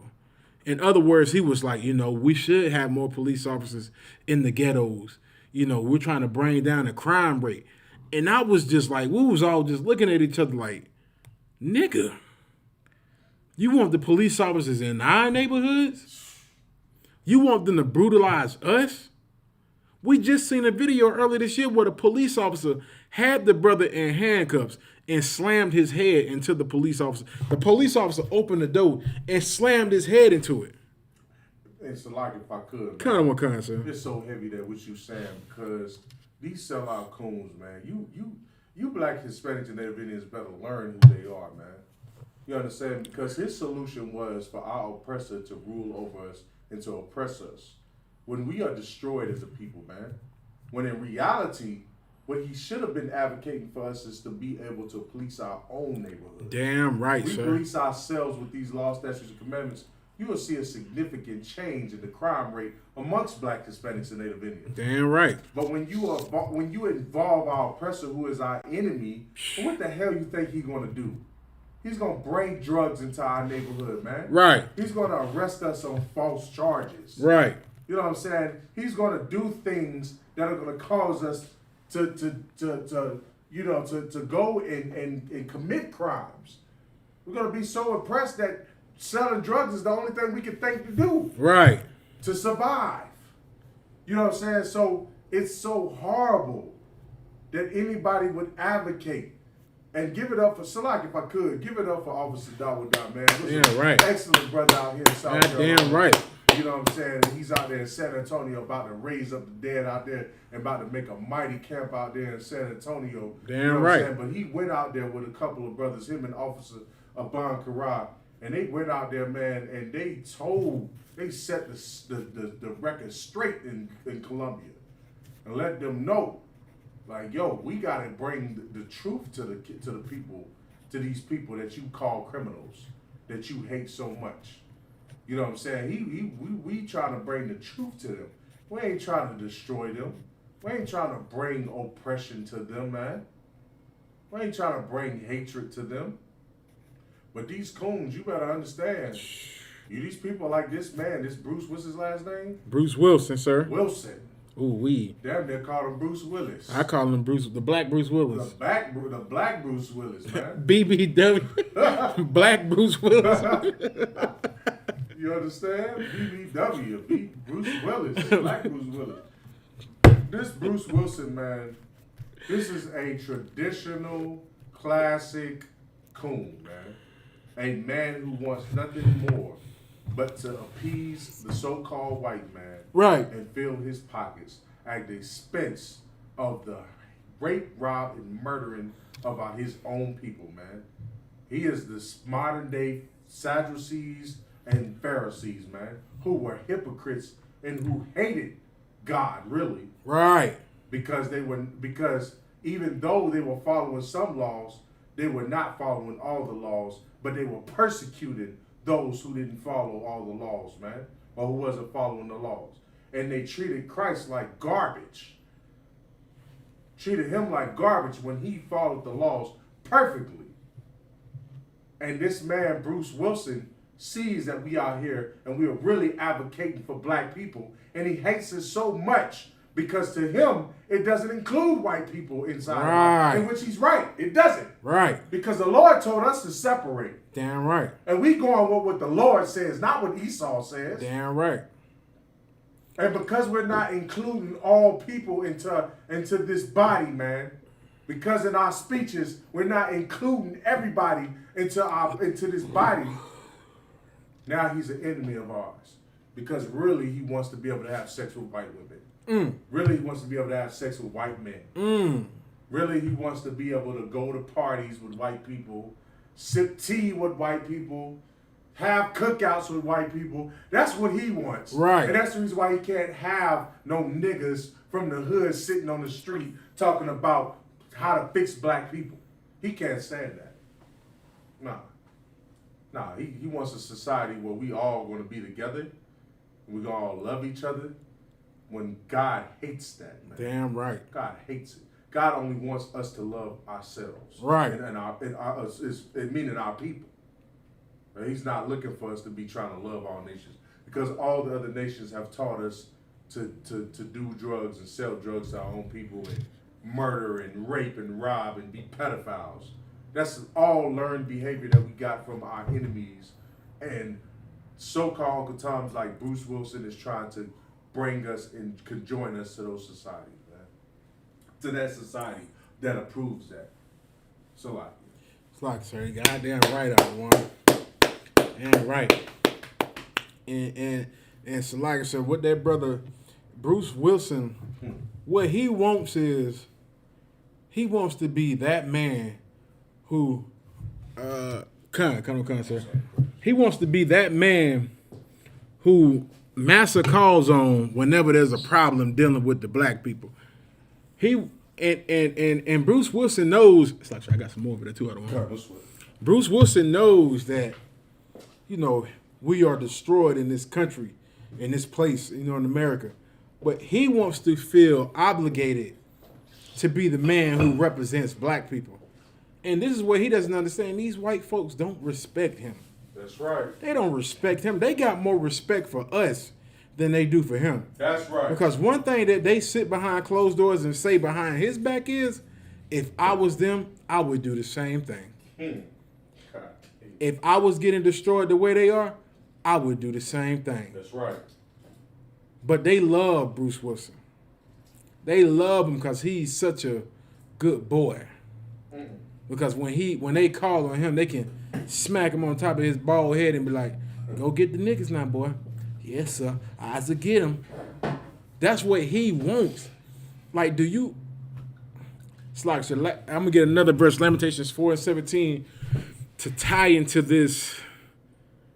Oh, my goodness, man. I can't even explain what the brother... I don't hate the brother, but it's just disgusting, man, because he doesn't understand, like, do you know how much of a traitor you have to be to want that role? You want to be the brother who Massa calls on when the people get out of line. He wants to be like Al Sharpton. He wants to be the Jesse Jackson. He wants to be the Martin Luther King of Greenville, South Carolina.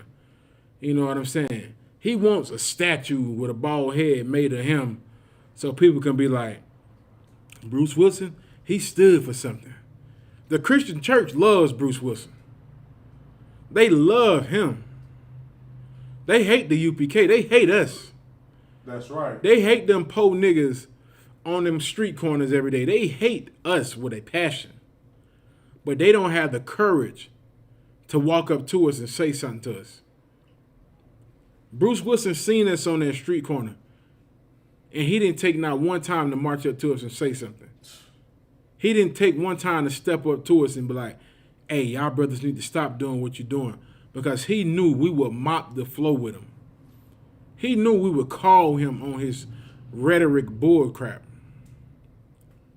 You know what I'm saying? It's like, sir, it's like if I could. Cut him a con, sir. This is how you know that for him, this is all politics.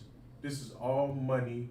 This is all sellout. He doesn't really have a heart for you know, for whatever his true intentions are. I'm gonna tell you what this really is, right?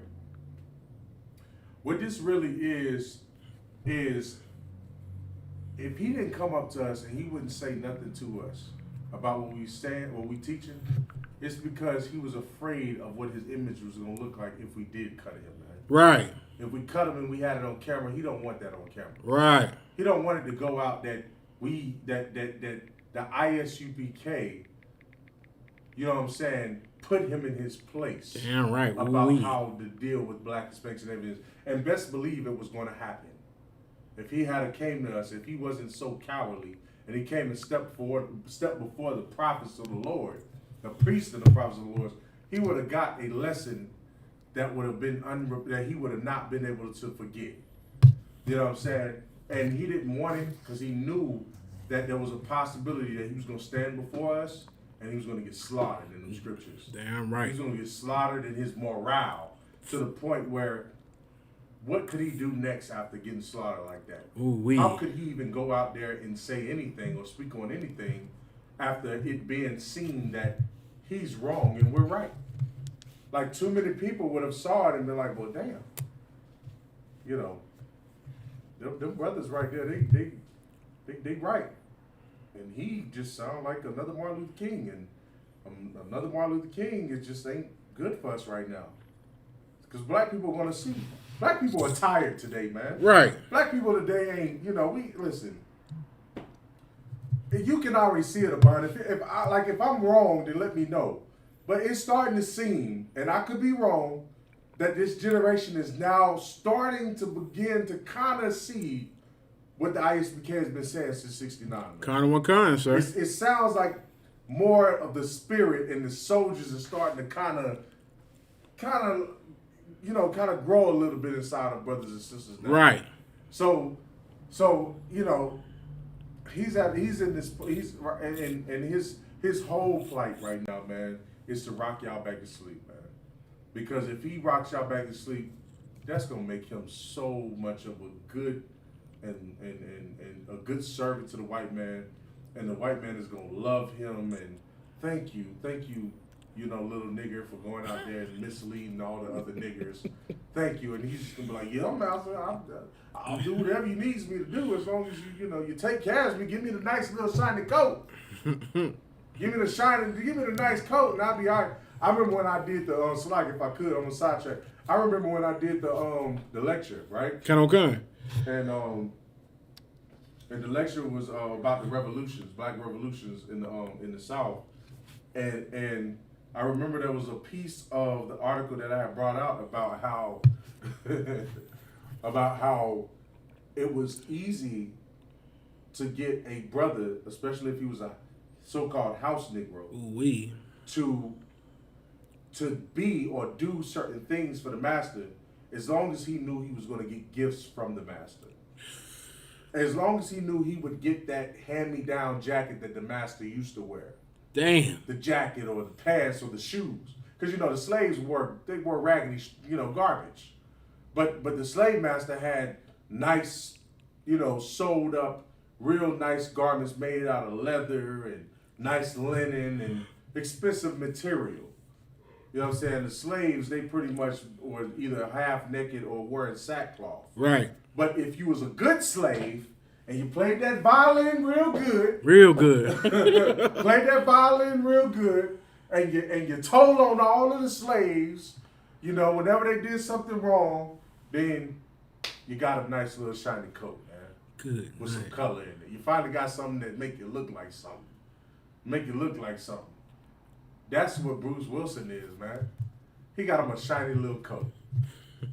Greenville, South Carolina gave him a shiny little coat, and he said, yes, sir, I go out here and I'll tell everybody them ISUPK Negroes is wrong. And all of them, we won't speak nothing about the white man, because y'all my masters. I love y'all. Y'all dudes good to me. That's what y'all facing. That's what y'all better understand is going on right now. Right. Y'all better understand that's what's going on.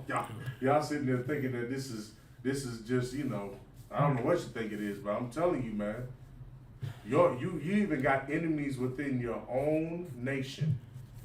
And you can go as far as to the scriptures if you want to go back in history, and you'll find that there were men who were inside of that, who were appointed over Israel, the so-called Sadducees and Pharisees, and they hated Christ. Right. Christ was the spokesperson of the poor. Damn right.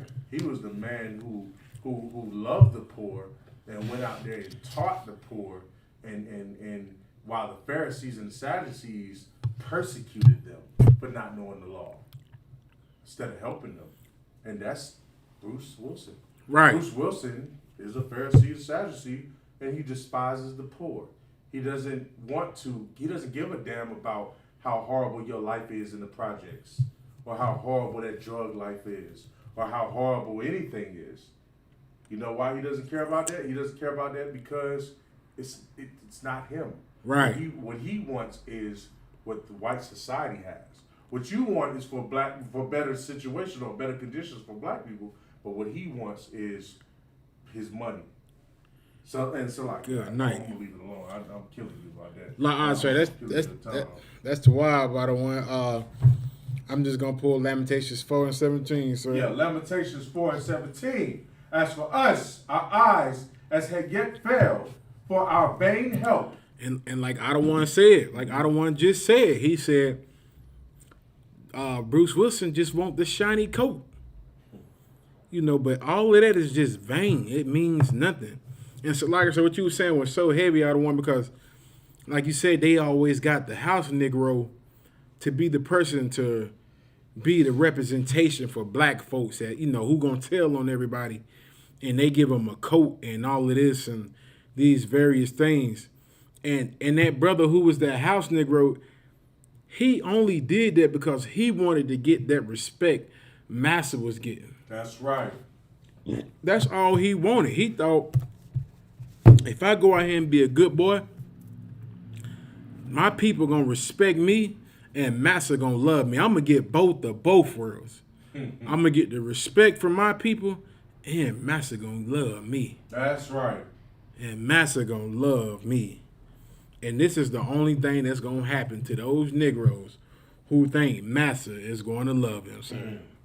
So you can go ahead with that scripture out of one, sir. Salaki, sir. Yeah, correct. As for us, our eyes has yet failed for our vain hope. In our watching, we have watched for a nation that could not save us. Good night. And that's what's going to happen. You're going to be a good slave. You're going to tap dance for Massa with both your hands together like that. You think it's going to mean something. He going to give you the shiny coat, and you thinking that it's really going to help black folks. You think you doing all of this is going to make Massa be like, you know what? We going to show some respect to these Negroes now. We ain't going to do them how we been doing. When this nigga Bruce Wilson doesn't even know that these people go behind closed doors and they have bigger meetings than he ever could imagine. That's right. Like these oppressors who run this place down here, they are Ku Klux Klan members, man. That's right. We are telling you and we know. The Ku Klux Klan runs Greenville, South Carolina. That's right. White racists run this country. Who was the president before Joe Biden? Donald Trump. And what was he? A racist devil who hated blacks, who hated Hispanics, who hated Native Indians. Hell, he hated his own people. He just talked good. He a businessman. That's right. And who do you think was backing him up? Other Caucasians from different towns, different cities, different places. Like Greenville, like South Carolina, like the mayor now. Is it the mayor or the governor? The governor of South Carolina. Come on, man. Who don't know that he's a racist? Who don't know that McAllister he hates black people? He hates you too. That's right. You don't think he deals with the governors from each town in Greenville? Like governors from each little city in South Carolina? He sits down with them. They know who we are. Damn right. He sits down with all of these these mayors from each town. They ask them, what's going on in your town? What's happening in your town? Well, we dealing with the ISUPK down here in Greenville. Oh, those guys? We were dealing with them in Greenville. Oh, they dealing with them in North Carolina. Oh, they dealing with them in Atlanta. They dealing with them in Florida. Last time I checked, they in Texas. They in New York. What can we do to stop this problem? Where are they at now? Greenville. I got it, nigga. Bruce Wilson. He's a good boy. We give him $1 million, he'll do whatever. That's right. Y'all better wake up and realize something, man. Our odds have failed for our vain help, man. You think Bruce Wilson is help, but his help is vain. The help he's trying to get for you, Black, Hispanics, and Native Indians, here in Greenville, South Carolina, it is vain help. And it is sad also, because so many of our grandmothers in these Christian churches, they support Bruce Wilson. They love him. I'm talking about they hug him. He comes to the churches. I'm talking about they arms wrapped around the Bruce. You doing so much for the people. You love our people, and he hates your grandmother. He would spit on her forehead if it wasn't for that 10-gallon hat. That's right. It's like, you know what I'm saying? Like, our odds have failed for this vain help. Y'all better stop relying on vain help. Bruce Wilson is not going to help you. That's right. Jack Logan was the other brother who did the guns down young people. The one who said that he didn't orchestrate for them to shut down the clubs in Greenville, South Carolina. So he responded to you, sir, on the message that time. And he said he didn't orchestrate them to shut down the clubs here in Greenville. And we all know he did. He's another Uncle Tom who's trying to get himself raised up in politician. He was my friend on Facebook, but something happened. I don't want. Man, if I could, Come on, Council. I just want to say this, right? One thing I learned about being in South Carolina, right? And I've been in South Carolina for now probably about, a few years or whatever. You know what I'm saying? I've been in North Carolina most of my years and in South, and of course Texas prior to me coming into this truth or whatever. Right. And one thing I noticed about Texas, and trust me, I'm not saying South Carolina is the only state, you know what I'm saying, because this is everywhere. Right. This is everywhere. I want you to understand what I'm saying. But being here in South Carolina, man, I realized that it is such a big thing for a bald-headed Negro. and this is the crazy part. Negro probably grew up in the hood. Probably was living in roach-infested apartments as well. That's a fact. And Negro just all of a sudden out of nowhere is just like this politician, and he just loves everybody. And any nigga that speaks up against the change or the simulation that takes place inside of Greenville, South Carolina, you know what I'm saying? Now he like it's this South Carolina thing. It's like I'm learning so much. I'm realizing and learning so much that you know what I'm saying, that in South Carolina, man, and again, not just in South Carolina, but there are so many brothers, you know, that hate their own people, man. Right. That would rather be a coon and side with our enemy who hate us. Like this South Carolina, man. You go back in the history books, South Carolina is probably one of the worst states for racism. Damn right. KKK is South Carolina. You want to know where the KKK started? South Carolina. That's a fact, sir. You want to know where the slaves first was brought into America? South Carolina. You understand? Like, come on, man. And in this state right here, man, we have to deal with not just our oppressor, who is the devil that the Bible speaks of. Right.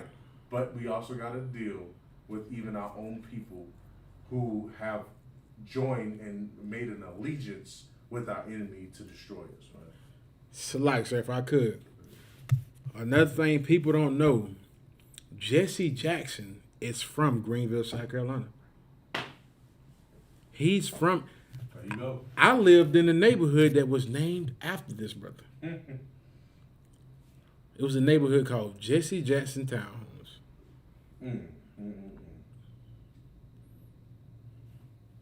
And with that, good night. Good night. We are the ISUPK, started out of 1 West 125th Street, Harlem, New York. Rule for new brother and sister. When a new brother and sister comes into the school, they are off limits. For 6 months, they are to be saluted only. They are here to shed themselves to the world. If they need transportation, the teacher will arrange it. After 6 months, if a brother and sister has an interest in a particular person, he or she must get permission from the head to speak to a brother or sister. There's another 6 months in which a brother and sister will court each other. After this 6-month period, the brother and sister will get permission from the head to marry. Tithes, which is a commandment. Numbers 18 through 21. Malachi 3, chapter 8, verse 10. It's like verse 8 through 10. It means 10th in the Hebrew, Ma'asharah. 10% of every penny of any increase the Lord gives you, get to the treasury department of the teacher. Priest fund, free will offering from priests, not mandatory. Whatsoever amount you would like. Upcoming holy convocations. Next week will be the Passover. It's the 14th day of the first month. It'll be Saturday, April the 24th, 2021. It'll be held in Houston, Texas, man. Brothers and sisters, please come, man. We recommend you to come, man. It's going to be the 52nd annual Passover. It's going to be phenomenal, man. I'm down in Houston, Texas, man. All right. It's the 7th day. It's like it. It'll be 14th day of the first month, Saturday, April 24th, 2021. You can read about this in the book of Exodus, chapter 12, verse 1 through 51. Leviticus 23, verse 4 through 5. 1 Corinthians chapter 5, verse 7 through 8. 2 Corinthians chapter 30, verse 17. Remind Akim and Aqua to check the bulletin board in the hallway. If anyone wants to be a troop in the school, to start wearing all black boots, shirt, pants, headband, and scarf. And with that, shalom.